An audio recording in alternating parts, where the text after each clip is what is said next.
오늘도 주의 전에 주님의 말씀을 사모하기 위해서 또 은혜를 간절히 소망하는 그런 마음으로 또 여러 가지의 기도의 제목들을 가지고 이 자리에 찾아나오신 여러분들에게 하나님의 위로와 평강이 또 놀라우신 은혜와 축복이 또 기도의 제목들이 다 응답되어지기를 주님의 이름으로 축원합니다. 가끔은 매일 그러는 건 아니지만 아주 가끔은 제가 어떤 사람인지 저도 잘 모를 때가 참 많이 있어요. 어쩔 때는 어린아이 같기도 하고 또 좋게 말해서 어린아이고 심하게 말하면 바보 멍청이 같기도 하고 어떤 때는 굉장히 강한 것 같으면서도 또 어떤 때는 굉장히 약하고 어떤 때는 별일 아닌 것 가지고도 거기에 막 목숨을 걸다가도 또 어떤 때는 정말 중요한 일에는 또 외면해버리는 그런 비겁한 저의 모습을 보면서 나는 어떤 사람일까 궁금하게 여겨질 때가 참 많아요. 그러나 그럼에도 불구하고 늘 거울을 볼 때마다 이렇게 전체적으로 평가해 보면 그래도 제가 좀 쓸만하고 그래도 좀 괜찮은 사람이다 라고 스스로 착각하며 평가를 합니다. 그것 때문에 지금까지 살아가는 것이지 그렇지 않다면 어떻게 여기까지 살아올 수 있었을까. 또 하나 분명한 것은 내가 어떤 삶을 살아왔든지 간에 여전히 하나님께서는 나와 함께 하시고 나를 위로하시고 나를 격려하시고 내가 원하는 것보다 내게 필요한 것들을 때마다 시마다 꼭 채워주신 그 하나님이 분명히 살아있다라고 하는 그 사실 하나만큼은 제가 분명하게 믿고 있습니다. 제가 믿는 것도 제가 믿는 거지만 아마 이런 믿음은 저와 여러분들에게도 동일하게 있으리라고 그렇게 믿습니다. 제가 왜 이런 생각을 하냐면 가끔 가다가 이런 정말 어린아이 같은 바보 멍청이 같은 이런 질문을 하기 때문에 그래요. 하나님도 저와 같이 꿈이 있나요? 이런 질문해요. 하나님은 정말 저랑 같이 우리들과 같이 꿈을 꾸시나요? 그 꿈을 꾸신다면 도대체 어떤 꿈을 꾸시나요? 라고 주님 앞에 이렇게 물을 때가 있어요. 하나님 앞에 경건하게 겸손하게 물어보면 우리 하나님은 절대로 대답을 안 해주셔요. 네가 알아서 해 그러는 것처럼 절대로 대답을 안 하시거든요. 그러면 내가 물었으니까 답은 찾아야 되잖아요. 그래서 혼자 발버둥 치며 혼자 묵상하며 혼자 생각해요. 그러다가 또 그 묵상을 통해서 하나님이 나를 또 사랑하는 걸 알게 되고 하나님이 나를 구속한 것을 알게 되고 하나님이 또 나를 지명하여 불렀다고 하는 사실을 알게 될 때가 참 많이 있어요. 그런데 오늘 꿈 그러면 우리가 제일 많이 떠오르는 사람 있잖아요. 꿈 그러면 제일 많이 떠오르는 인물. 그 인물은 당연히 요셉이라고 하는 사람이죠. 요셉은 꿈을 꾸었어요. 자다가 꿈을 꾸었는데 두 개의 꿈을 꿨죠. 우리가 잘 알다시피 첫 번째 꿈은 밭에서 곡식단을 메고 있는데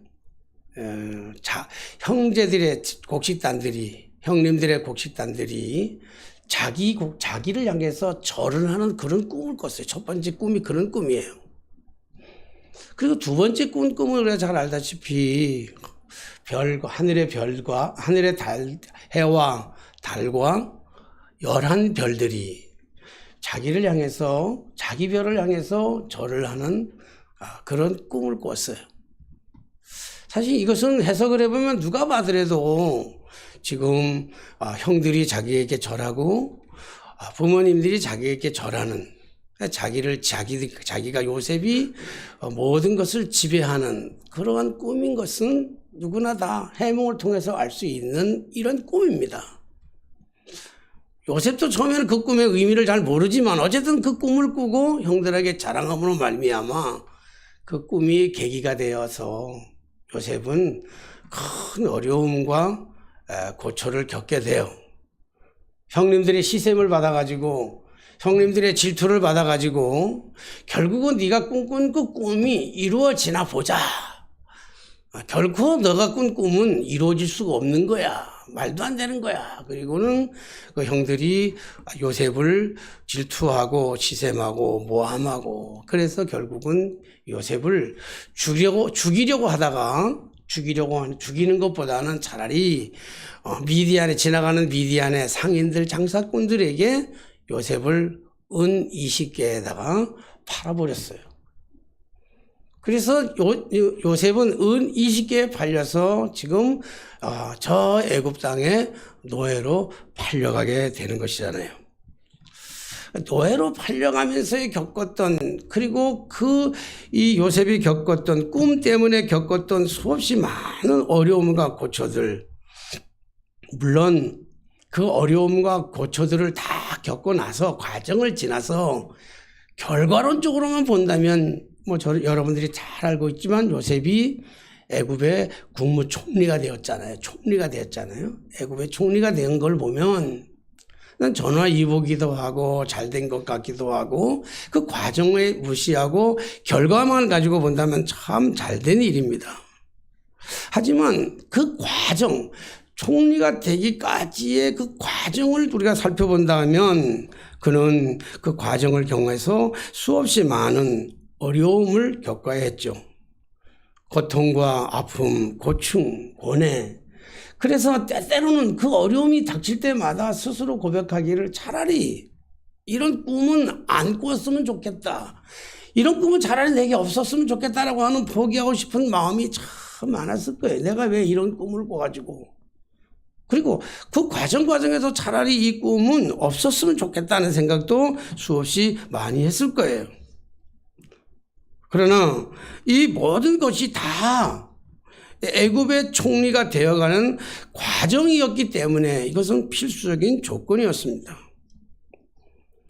그래서 그 감옥에서도 관원장들의 꿈을 해석해주고 그리고 바로의 꿈을 해석해주고 그리고 드디어 애굽의 총리가 되지요. 이렇게 애굽의 총리가 되고 보니까 이쯤 돼서 우리가 보면 성경을 보면 요셉이 꿈을 꾸고 그 요셉이 꿈을 꾼 그 꿈이 당장에는 이루어지지 않았지만 그 시간을 거쳐서 고뇌와 아픔, 번뇌와 실패, 괴로움, 감옥에 갇히는 이 여러 가지 어려움을 통해서 결국은 요셉이 꿈꾸었던 그 꿈이 이루어졌다라고 우리가 얘기할 수 있어요. 당연히 그렇게 얘기할 수 있는데 그 말이 틀린 말은 아닌데 그 말이 전부 다 맞는 말일까? 그럼 그 말이 전부였을까? 라고 생각하면서 하나님 앞에 계속 묻는 거잖아요. 제가 이제 물으면서 생각했던 거 아니에요. 하나님의 꿈은 뭐예요?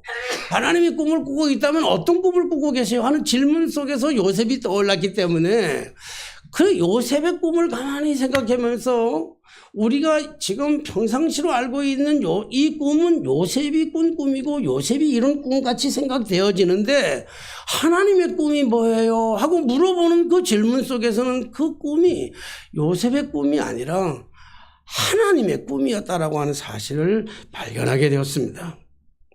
하나님이 요셉에게 심으시고 그 하나님의 꿈을 하나님이 요셉을 통해서 하나씩 이루어가고 있는 과정이다라고 볼 수 있죠. 창세기는 1장에서부터 50장으로까지 되어 있는데 그 창세기 1장에서 50장까지를 보면 11장까지는 바벨론 사건까지 창세기 창조로부터 바벨탑의 사건을 얘기한 다음에 심판 이후에 노아의 심판 이후에 그리고 누가 얘기하냐면 아브라함 족장들의 이야기가 나오죠. 아브라함과 이삭과 야곱과 요셉에 대한 이야기들이 창세기 50장을 이루고 있어요. 근데 그 창세기 50장을 다 보면 우리가 자세히 보면 창세기 이 요셉은 창세기 37장에서부터 50장까지 할애됐어요. 그러니까 가장 많이 할애가 되어 있거든요. 근데 우리가 성경을 보면 창세기 37장에 보면 요셉이 꿈을 꾸는 것, 요셉의 꿈과 형들의 음모에 대해서 나와요. 그리고 창세기 38장은 이 유다와 다말의 사건이 나오고, 그 다음에 창세기 39장은 애굽으로 요셉이 팔려가서 그리고 보디발의 가정 총무가 되고 또 한 뿐만 아니라 옥에 갇히는 장면이 소개되어 있습니다. 40장에는 두 관원장의 꿈을 해몽해주고 41장에는 바로의 꿈을 해몽해줌으로 말미암아 즉위가 복귀가 되죠, 왕으로. 그리고 42장에 보니까 애굽의 총리가 된 다음에 42장은 저기 가나안 땅에 살고 있던 이 야곱의 아들들, 자신들의 형제들이 곡물을 구하기 위해서 1차적으로 요셉을 찾아오기 위해서 애굽을 방문하게 되고, 43장은 그리고 베냐민과 함께, 자기의 동생 베냐민과 함께 2차 방문을 애굽하게 되는 형제들의 모습이 나와 있습니다. 그리고 44장에는 요셉이 은잔을 그 형들의 짐 속에다가 숨겨가지고 그리고 그것을 통해서 형들을 시험하는 그러한 장면이 나오고, 45장에는 이 요셉이 자신의 신분을 밝히면서 두려워하고 있는 그 형제들에게 용서해주고 그리고 위로해주는 장면이 있습니다. 그 다음에 46장에 보면 애굽으로 이 야곱의 가족들이 야곱의 식구를 자식들을 다 데리고 지금 애굽으로 이주하는 장면이 나오고, 47장에는 야곱의 가족들이 바로 왕과 상봉하는 장면이 나옵니다.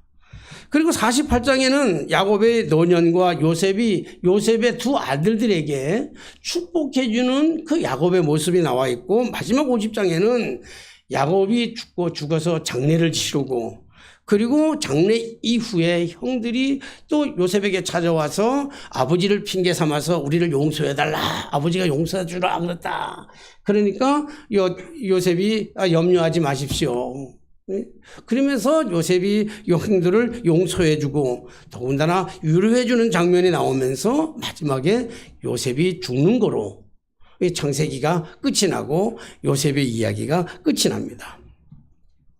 이런 것을 본다고 한다면 당연히 요셉이 꿈을 꾸고 요셉의 삶을 통해서, 요셉의 과정을 통해서 자신의 그 모든 삶을 통해서 되어지는 이 창세기 37장에서부터 50장까지가 요셉의 이야기고 요셉의 자서전이고, 요셉의 꿈을 꾸었고 요셉이 그 꿈을 이루었다라고 보기가 참 쉬운데, 그렇게 당연하게 생각할 수 있는데, 우리가 여기서 절대적으로 놓치지 말아야 할 것, 놓쳐서는 안 되는 것이 있는데, 이 일을 통해서 하나님이 계획하시고 하나님이 의도하시고 하나님의 목적이 무엇일까라고 하는 사실들을 우리 한번 생각해 볼 수 있습니다.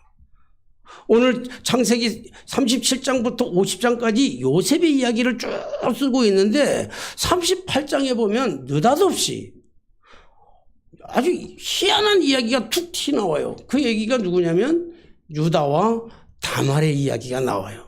유다는 여러분들 알다시피 야곱의 아들이고, 그리고 다말은 유다의 며느리잖아요.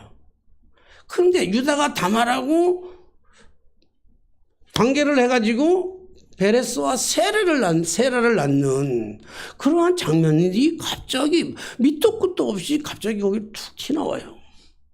오늘 창세기는 오경은 모세가 썼다라고 그렇게 기록되었는데, 그러면 모세가 성경을 기록하다가 잠깐 동안 졸다가 잘못 기록했는가?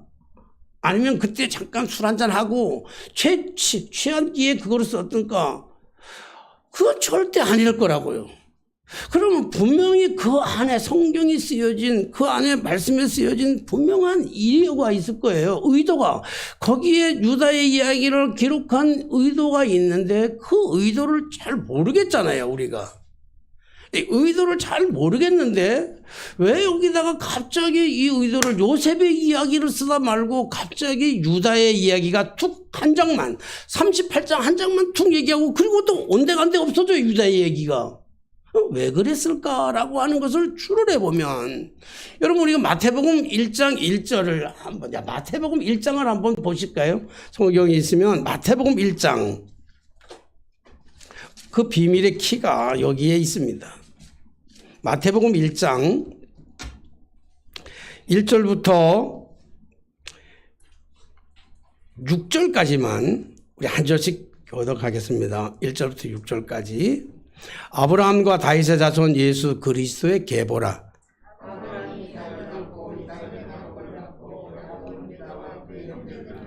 유다는 다말에게서 베레스와 세레를 낳고 베레스는 헤스론을 낳고 헤스론은 람을 낳고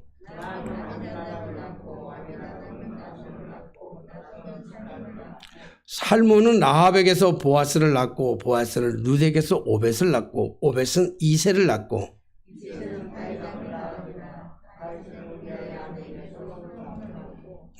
그까지만 우리 6절까지만 읽으면 우리 혹시 마태복음 1장 1절을 읽으면서 이렇게 좀 눈에 이렇게 딱 들어오는 좀 특이하게 눈에 들어오는 무슨 장면 하나가 있지 않으세요?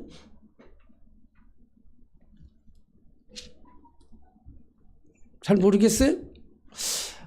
저는 이 마태복음 1장 1절을 읽으면서 늘 궁금한 게 있었어요. 늘 1장을 읽으면서, 처음에 읽으면서 늘 궁금한 거는 아브라함과 다윗의 자손 예수 그리스도의 계보라. 오늘 성경은, 물론 성경은 우리가 예수 그리스도를 증명하기 위해서 쓰여진 그 말씀들이에요. 그러니까 그거는 뭐 당연한데, 그 다음에 읽어보면 2절 말씀이 읽을 때마다 이게 참, 좀 헷갈려요. 이게 뭐냐면 2절 말씀이 이런 거거든요. 아브라함이 이삭을 낳고 이삭은 야곱을 낳고 야곱은 유다와 그 형제를 낳고 좀 약간 뭔가 좀 약간 뭐 좀 생각이 드는 게 없어요. 요셉은 야곱의 아들입니다. 요셉은 야곱의 11번째 아들이에요. 유다는 요셉의 3번째 아들이에요. 근데 오늘 요셉의 이야기를 장구하게 써놓고 오늘 그러면 우리가 당연히 내가 알기로도 당연히 이렇게 해야 돼요. 아브라함은 이삭을 낳고 이삭은 야곱을 낳고 야곱은 요셉과 그 형제들을 낳고 그리고 요셉이 또 누구를 낳고 해야 되는데 그렇게 안 하고 아브라함이 이삭을 낳고 이삭이 야곱을 낳고 야곱이 유다를 낳고 유다가 베레스와 세라를 낳는데 베레스가 또 살몬을 낳고 맞나요? 그렇게 가잖아요. 이게 참 궁금하고 안 풀리는 거예요. 왜 그랬을까? 요셉이 야곱의 가문에서 가장 그 가문을 일으키고 가문에 가장 필요하고 정말 위기 속에서 살아왔는데 왜 요셉이 아니고? 근데 가만히 보니까 하나님의 꿈은 요셉에게 있었던 게 아니고 하나님의 꿈을 요셉에게 심어놓고 하나님의 그 꿈은 요셉 뒤에 누구를 감추었냐면 유다를 감추어놨어요. 유다를 감추어놨는데 이때 요셉이 애굽의 총리가 되지 않았다면 그 가뭄 때 모든 가뭄의 때에 야곱의 가족들도 다 죽었을 거예요. 굶어서. 근데 하나님께서 야곱의 가족들 특히 야곱과 더불어 유다를 살리시기 위하여 가룟 유다는 아닙니다. 그러니까 유다를 살리시기 위하여 하나님이 매일이 예견하셔서 아시고 요셉을 애굽으로 가가지고 흉년의 때에 그 가정을 지키기로 하셨던 것. 이것이 하나님의 꿈이었기 때문에 하나님의 꿈은 반드시 이루어질 수밖에 없는 거예요. 제가 어제 주례를 하면서 결혼이라는 게 뭐냐 하나로 우리가 정리를 해보자. 결혼을 뭐 복잡하니까 결혼식에 가서 5분 이상 설교하면요 완전히 그게 꼰대가 되고 왕따가 되고 말도 안 되는데 그 5분 딱 설교를 해야 되니까 그냥 결혼이 뭐냐 결혼을 뭐라고 생각하느냐 처음에는 사랑이 뭐라고 생각하냐? 왜 결혼하냐? 그랬더니 사랑해서 결혼한대요. 그럼 사랑이 뭐냐? 그러면 이제 그 다 많은 대답들이 나오죠. 이 사랑은 이게 사랑이다, 저게 사랑이다 얘기하기도 하고 많은 사람들이 그렇게 얘기해요. 근데 제가 보는 사랑의 정의라고 하는 것은 사랑이란 함께하는 것이다. 하나님이 인간을 사랑하시되 가장 사랑하는 방법으로 보내주신 이가 누구냐면 예수님이잖아요. 예수님이 오실 때 처녀가 잉태하여 아들을 낳으리니 그 이름을 임마누엘이라 하리라. 임마누엘을 번역하니까 뭐예요? 하나님이 우리와 함께 계시다. 그러니까 진짜 사랑의 의미는 뭐냐면 함께 하는 거지요. 사랑하는 함께 하는 거예요. 그러니까 결혼하기 위해서는 함께 해야 되는데 결혼하는 순간부터는요 모든 것을 다 함께 해야 돼요. 과거의 아픈 상처, 시련, 역경, 그 사람의 어떤 모든 아픔들까지도 다 좋은 것, 나쁜 것 다 함께 하는 것, 그것이 사랑이잖아요. 그 사랑 때문에 결혼하는 거잖아요. 그럼 결혼이란 뭐냐 그렇게 얘기할 때 그러면 결혼의 정의를 낼 때 결혼이란 뭐냐 한다면 여러 가지 의미를 할 수 있죠. 어떤 신부님은 결혼이란 장례식이다 그러더라고요. 왜 그 장례식이라니까 자기를 죽여야 되니까 그래야 행복하다 그러는데 뭐 여러 의미 중에서 저는 정말 많은 오랫동안 주례를 쓰고 그 주례하면서 그 고민도 많이 하면서 결혼이란 뭘까를 고민하다 보니까 제가 내린 결론은 결혼이란 퍼즐이더라고요. 퍼즐. 근데 퍼즐인데 그 퍼즐이라는 게 여러분 퍼즐이라는 거는 완성된 그림을 조각내가지고 조각낸 그림 흩었다가 그것을 다시 이렇게 맞추잖아요.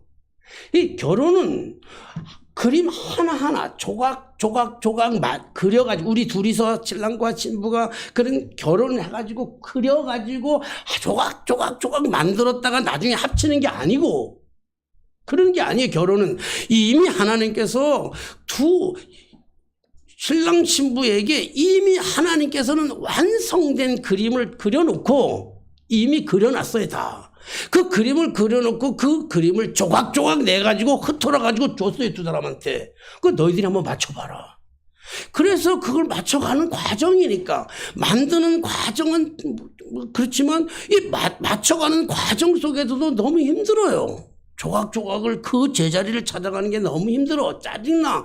그리고 때때로는 포기하고 싶을 때가 너무 많아. 결혼하고 나면 그런 거예요. 살다 보면 포기하고 싶을 때도 있고 이혼하고 싶을 때도 있고 조각이 안 맞는 것도 있고 막 이래요. 그때 아까도 얘기했지만 사랑하니까 결혼했다면 사랑이 뭐예요? 함께 하는 거잖아요. 그 조각을 맞추기 위해서 함께 고민하고 함께 씨름하고 함께 괴로워하고 그리고 하나서 맞춰갈 때마다 환희를 느끼고 즐거워하고 이러는 게 그게 퍼즐인데 하나님의 꿈이 그림을 그려놨어요. 이런 큰 그림을 하나님이 그려놨고 완성된 그림을 그려놨는데 그 그림을 조각을 딱 내놨는데 조각을 내는 게 그 조각 중에 하나가 이 요셉의 꿈이에요. 요셉의 꿈. 그러니까 요셉의 그 꿈이 그렇다는 거예요. 그러니까 하나님의 그 완성된 조각을 만들어가는 그런 과정에 있는 것이지요. 그러니까 느닷없이 창세기 요셉의 이야기를 하면서 37장 요셉의 이야기를 하다가 갑자기 밑도 끝도 없이 38장에 유다 얘기, 다말 얘기하고 나서는 그다음부터는 또 39장부터는 또 요셉의 이런 어려움들의 얘기를 이렇게 해나가고 있는 것을 볼 수 있습니다. 왜 요셉이 아니고 유다였을까? 그건 지금도 아무리 생각해도 제가 답을 못 찾았어요. 왜 유다야지? 요셉으로 하면 되잖아, 그냥 요셉으로 해서 요셉을 애국의 총리로 만들어도 되고, 왜 요셉인데, 요셉으로 하면 되는데, 왜 요셉이 아니고 유다지? 아무리 생각해도, 아무리 기도해도 하나님 안 알게 주는데, 그러다가 혼자 내린 결론이에요. 그 결론이 뭐냐면, 하나님이 왜 나를 택하셔서 목사 만드셨지? 아무리 생각해도 이유와 원인을 찾을 수가 없어요. 나는 목사 될 자격도 안 되고 믿지 않는 가정에서 정말 엉망으로 살아온 내 삶의 모습을 보면 나는 목사 될 자격이 없는 아무것도 또 구원받을 자격이 없어요. 내가 아무리 봐도 내 성품을 내가 아무리 찾아봐도 나는 구원받을 자격이 없어요. 근데 구원받을 자격이 없는 나를 선택하신 것은 하나님의 절대적인 주권이에요. 어떤 때는 이렇게 보면요, 정말 짜증나고 재수없는 사람이 있어요. 저런 사람이 어떻게 저런 영광을 받고, 어떻게 저런 사람이 저렇게 출세하고, 어떻게 저런 사람이 저런 호강을 하고 살아갈까? 정말 인간 같지도 않은데, 정말 그냥 여기서 쳐다보면 여기서 물러오는데 보면 잘 돼요. 그걸 아무리 해도 어떻게 저런 인간을 어떻게 하나님이 쓰셔가지고 저렇게 부귀와 영화를 줄까? 어떻게 저렇게 잘 살까? 저렇게 떵떵거릴까? 저렇게 멋지게 살아갈까? 아무리 생각해도 이해가 안 돼요. 우리 집안 그런 목사님은 아니지만, 다 그런 건 아니지만 딱 한 목사님이 그런 얘기를 해요. 정말 자기는 인생을 살아오면서 목회하면서 정말 불가사의한 게 하나 있대.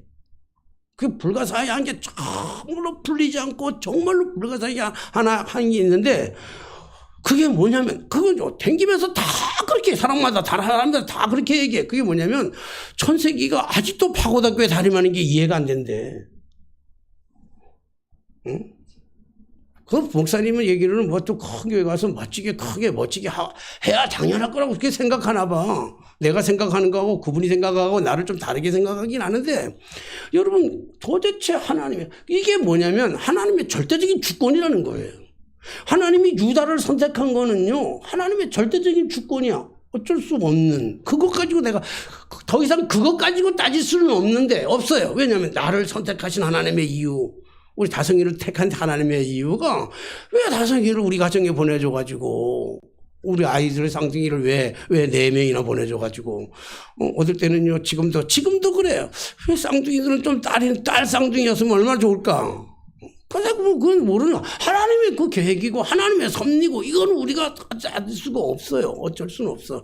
그런데 그 하나님의 섭리는 따질 수가 없지만 하나님의 꿈, 하나님의 계획, 하나님의 목적이 무엇인지는 끊임없이 묻고 또 질문할 수가 있다는 거예요. 그래, 하나님의 꿈이 뭐예요? 그랬더니 하나님이 그게 내 꿈이라는 거예요. 요셉을 통해서 이루어질 하나님의 꿈인데, 하나님의 그 꿈, 그 꿈을 그림을 그린다고 한다면, 한마디로 얘기하면, 결론적으로 얘기한다면 열방이 구원 얻을 때까지예요. 그 꿈이더라고요. 열방이 구원 얻을 때까지. 그런 관점에서 하나를 본다면 우리가 잘 알 수 있는 다윗이잖아요. 목동 다윗. 어린 목동 다윗은요, 꿈이 없었어요. 어린 목동 다윗은 꿈을 꾼다는 것 그 자체가 사치였어요. 꿈을 가질 수가 없는 사람이야. 그냥 들녘에 나가서 양떼를 지키고 뿔피리를 불어가면서 그냥 하루하루 먹고 사는 것, 형들의 눈치나 보면서, 형들의 구박을 받으면서 그냥 막내로 그냥 살아가는 거, 아무런 꿈도 희망도 없이 그냥 묵묵히 양떼 지키면서 살아가는 거, 양 지키는 거, 양똥 치는 거, 이게 그의 일상이었어요. 꿈이 없었어. 그런데 사울 왕이 된 다음에 사울 왕이 뭔가 하나님 앞에 교만한 일들을 하잖아요. 그래서 하나님이 사울을 버리기로 작정합니다. 하나님은 이스라엘의 왕 원하지 않았어요. 이스라엘 백성들이 가나안 땅에 들어가서 자꾸 왕을 달라 그러니까 하나님이 굉장히 섭섭해 하셨어요. 아니, 내가 너희들의 왕이지 않냐? 참 왕인데 내가 너희들이 다 해주는데 굳이 왕이 될 필요가 뭐 있냐? 그래서 사무엘은요, 너무 이스라엘 백성들이 왕을 구하는 이스라엘 백성들이 너무 마음이 아팠어요. 그래, 왜 자꾸 왕을 구하니? 안 주려고 그랬어. 그러니까 하나님 앞에 물으니까 하나님께서 그냥 왕을 줘라 그러잖아요. 근데 그 왕을 주라니까 그게 하나님의 뜻 아니에요. 하나님의 뜻은 아닌데 하도 달라 그러니까, 하도 그렇게 얘기하니까 하나님의 뜻을 잠시 접고 주는 거예요. 하나님이 기뻐하지도 않아요. 사람들이 자꾸 무슨 일을 해놓고 자꾸 자기 생각대로 자기 방법대로 자기대로 일해놓고는요, 기도는 조금밖에 안 해놓고는, 그리고는 한다는 얘기가 뭐냐면 이게 하나님의 뜻이었다고 그래요. 그거 하나님의 뜻이라고 얘기하지 말아요. 네 뜻이지, 네 생각이고 네 계획이지. 그거는 네 마음대로 네 작정해서 네가 인간의 마음대로 인간의 머리 굴려서 간 거지. 물론 그 큰 뜻으로 본다면 그것까지도 하나님이 양보하신 거는 사실이지 하나님이 기뻐하신 건 아니라고. 그렇잖아요. 이거 왕 달라고 그러는 거예요. 그러니까 하나님이 이스라엘 백성들에게 그래 하도 달라고 그러니까 그 왕 줘라. 그래서 결국 뽑은 사람이 사울인데, 사울왕이 처음에는 참으로 겸손했다가 나중에는 그가 교만해가지고 자기가 하지 말아야 될 일들까지 막 하잖아요. 그래서 하나님이 그를 버리기로 작정한 다음에 그 다음에 다른 왕을 세우기 위해서 이제 준비를 시키는데, 사무엘에게 이제 가가지고 이새한테 가가지고 이새 집에 가서 산마로 가가지고 그 사람을 찾아라. 그러면서 그 이새의 아들들을 쭉 보잖아요. 이새의 아들을 쭉 보면서 뭐 외모가 준수하고 멋지고 이러니까 사무엘이 와 보니까 이 외모가 준수하고 뛰어나니까 와 이게 여기다 기름 부으려고 그러니까 하나님이 얘기하잖아요. 야 외모 보지 말아라. 나 외모 버린 지 이미 오래됐어. 사울 보면서 외모 버렸잖아. 내가 외모 안 따져. 나는 내가 보는 거는 그 사람의 마음, 그 사람의 중심을 보지 마음을 안 따져. 그 겉모습을 안 따져. 하나님은 겉모습에 상처받은 적이 많아요. 그래서 겉모습을 따지지 않고 외모를 따지지 않고 중심을 보는데, 그래서 결국은 이 마지막 다윗이 형들 다 지나간 다음에 마지막 다윗이 오니까 정말 이거는 왕이 될 자격이, 사무엘이 봐도 왕 될 자격이 없는 거예요. 얼굴빛이 붉고 아름다고다. 아니 얼굴빛이 붉고 아름다웠어요. 그러니까 다시 말로 한다면 요즘 이게 자칫 잘못하면 이런 말 쓰면은 이게 언어 폭력이 되는 거고, 이게 비하되는, 여성 비하되는 건데, 이게요 이 얘기로 한다면, 당시로 얘기한다면요 여성스럽다는 거예요. 뭐 요즘은 여성스럽다는 욕할 수 있는데 자칫하면 오해하지 마시고, 그러니까 정말로 왜소하고 볼품없는 이러한 다윗을 했는데, 아까도 말씀드렸지만 다윗은 그전까지 꿈이 없었어요. 꿈이 전혀 없는데 사무엘에 와서 기름을 붓고, 머리에다가 기름을 부은 다음에 이제 왕이 될 거라고, 앞으로 왕이 될 거라고 그러니까, 이스라엘의 왕이 될 거라니까 얼마나 황당하고 얼마나 얼떨떨하겠어요. 이게 내가 무슨 왕이 돼. 내가 이게 지금 뭐 꿈을 한 번도 꾼 적도 없고, 지금 양떼를 치는 목동에서 지금 양 치다가 지금 돌아온 나를 향해서 왕이 된다니까, 이게 저 사람 무슨 맛이 간 게 아닌가 이렇게 생각했을 거예요, 처음에는. 근데 하루 이틀 지나다 보니까 다윗의 마음속에는 자꾸 마음이 생기는 거예요. 내가 왕이 될 수 있는 거 아니야? 자꾸 꿈을 꾸는 거예요. 왕의 꿈을 꾸면서 그 왕의 꿈을 이루어가는 그 과정에서 다윗은 엄청난 고통을 당하잖아요. 어마어마한 고통을 당하잖아요. 사울왕에 있어서. 사울은 천천히요, 다윗은 만만이라. 이 얘기로 인해서요, 사울왕의 치샘을 받아가지고, 그래가지고 다윗이 얼마나, 뭐 요즘 세상적으로 말한다면 개고생하잖아요. 여러분 시편에서나 보면 오늘 이 다윗이 얼마나 고통스러운 삶의 피해 고통을 느끼는지, 그 시에다가 다 담아요. 너무 어렵다. 그러니까 다윗은 중간중간에 내가 이 꿈을 포기하면, 왜 내가 이런 꿈을 꾸고 있지? 내가 이 꿈만 포기하면, 내가 이 왕의 자리만 포기한다면 나는 얼마든지 잘 살 수 있는데, 나 행복하게, 나 왕 안 해도 돼. 나 왕 안 해도 되니까 그냥 양의 목동 치면서 세상에 제일 좋은 거는 마음 편하게 사는 게 제일 좋은 거지, 뭐 굳이 왕이 될 게 뭐 있어. 마음 편해야지. 맨날 이렇게 쫓겨다니고, 이렇게 개고생하고, 어렵고, 뭐 이렇게, 이슬 먹고 살아야 되고 말이지. 근데 이래 왜 살아야 되나. 이런 생각을 했을 거예요. 결국은 보면, 다윗이 왕이 됐으니까, 이스라엘의 최고의 왕이 됐으니까, 다윗은 왕의 꿈을 꾸었고, 그 왕이 되었으니까 다윗의 꿈이 이루어졌겠구나라고 생각할 수 있어요. 그런데 이 꿈마저 다윗이 생각했던 꿈이 아니잖아요. 하나님께서 다윗에게 심어주었어요. 하나님의 꿈을 심어주었어요. 그리고 다윗이 그 꿈을 이루어갈 수 있도록 하나님께서 그의 가는 길을 인도하셨어요. 그렇기 때문에 하나님의 꿈을 이루기 위해서는요, 반드시 다윗은 골리앗을 죽여야만 돼요. 죽일 수밖에 없어요. 사랑하신 여러분, 우리가 하나님의 백성이고 하나님의 꿈을 이루어가는 사람이라고 한다면 우리 앞에 어떠한 골리앗이 있다 할지라도, 그것이 경제적인 골리앗이든 그 어떤 그 질병의 골리앗이든 어떤 골리앗이든 우리 앞에 있어도 그거는요, 이길 수밖에 없는 게 우리의 운명이에요. 왜? 하나님이 우리를 사랑하시는, 하나님의 그 우리를 택하신 하나님의 꿈을 이루어 가시기 위해서 그러는 거예요. 그 하나님의 꿈은 아까도 말씀드렸지만 온 이주에 모든 열방에 모든 사람이, 죄인들까지도 모두가 다 구원받는 게 하나님의 꿈이었다라고 한다면, 다윗을 통해서 다윗 뒤에 예수 그리스도를 숨겨 놓으신 거예요. 그래서 다윗의 꿈은 이루어질 수밖에 없고, 그 꿈은 하나님의 꿈이에요. 그 하나님의 꿈이, 그 열방을 향한 구원의 꿈은 지금도 포기하지 아니하셨습니다. 나는 가끔씩 포기할 수 있어요. 나는 가끔씩 이런 꿈 때문에 너무 힘들어서 절망할 수도 있어요. 그래서 때려치고 싶을 때도 있어요. 다 때려치고 싶을 때 편안하게 그냥 살아가고 싶은 마음 생각 없이 그냥 세상 말로 하면 그냥 다 버리고 절에 들어가서 그냥 조용하게 살고 싶은 그런 마음도 있을 수 있어요. 그러나 나는 그래도 하나님은 절대로 우리를 포기하지 않아요. 나를 포기하지 않아요.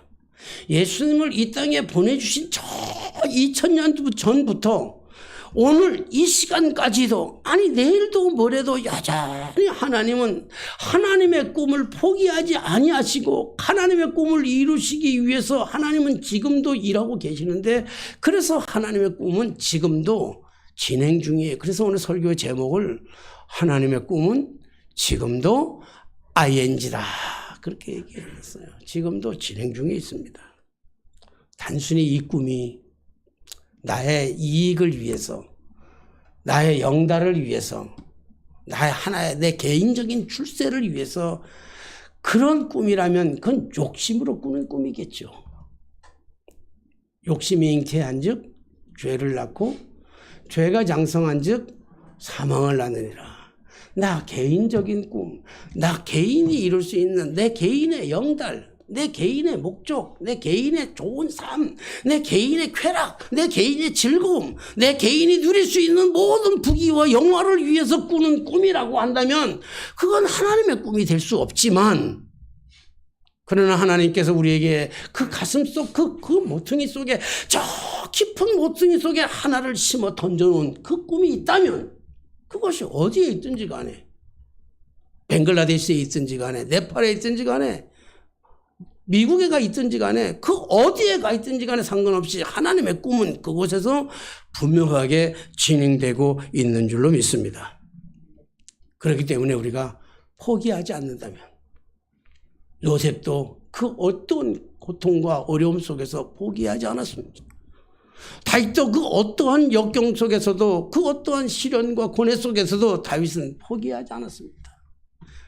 포기하지 아니하고 끝내버리지 않으니까, 끝까지 마지막까지 그걸 붙잡고 있으니까 하나님께서는 그것을 통해서 하나님의 꿈을 이루시고, 하나님이 심어준 그 사람의 꿈을 이루는 하나님의 기적의 역사를 이루어 가신 줄로 믿습니다. 사랑하신 여러분, 오늘 다시 한번 우리가 우리 스스로를 돌아봅시다. 때로는 내 자신 돌아보면 참 나도 모를 만큼 때로는 어린아이 같고, 때로는 바보 같고, 때로는 멍청이 같고, 때로는 도대체 이해할 수 없는 그러한 존재인 것 같지만, 그래도 우리에게 하나님의 비전, 하나님의 꿈, 누구에게나 다 그 씨앗을 심어 두었는데, 그 씨앗이 꽃이 피고 열매가 맺고 그 그 영광을 이룰 때까지 절망하거나 포기하지 마시고 하나님을 바라보면서 믿음으로 승리해 나가는 저 여러분들의 삶이 되게 되시기를 주님의 이름으로 축원합니다. 기도하겠습니다. 오늘도 우리에게 귀한 말씀으로 새로운 비전을 갖게 하시리 감사합니다.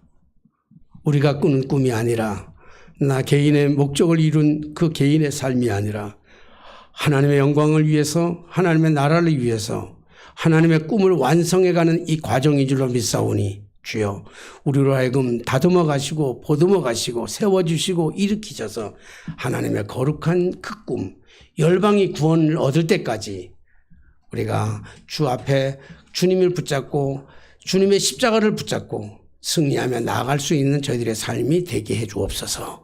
예수님의 이름으로 기도하옵나이다. 아멘. 찬송가